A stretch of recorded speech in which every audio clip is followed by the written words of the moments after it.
سؤال: ما دور المرأة في ظهور الإمام المهدي عجل الله تعالى فرجه الشريف؟ سؤال ثاني: إذا كان لها دور، هل هو دور مهم أم دور مهمش وما له داعي؟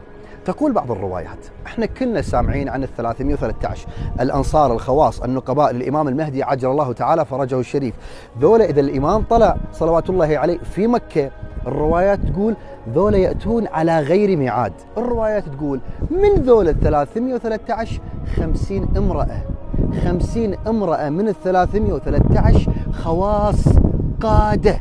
وفي بعض الروايات يسأل الإمام شنو دورهم؟ يقول دورهم في مداواة الجرحى وإعانة المرضى في الجيش كما كانوا النساء مع النبي الأكرم صلى الله عليه وآله.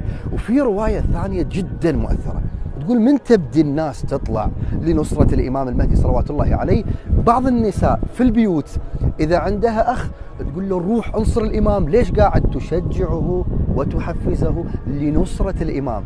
إذا أم وعيالها طلعوا أنتوا فدوة للإمام صلوات الله عليه، كما كانوا نساء عاشوراء عندما شجعن أولادهن على الخروج لنصرة الحسين صلوات الله عليه.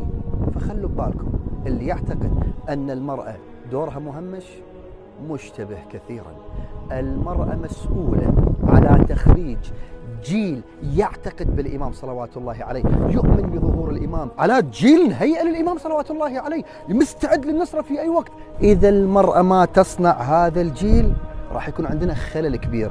فأنت مسؤولة أيتها الامرأة على تخريج هذا الجيل، على توطيد هذه الرابطة، هذا الاعتقاد بالإمام المهدي صلوات الله عليه، على ترسيخ عقيدة انتظار فرج الإمام صلوات الله عليه، وتربية الأبناء والأولاد الأخوان، والتأثير حتى على الآباء في الارتباط بالإمام المهدي والدعاء في كل يوم لتعجيل فرج ظهوره.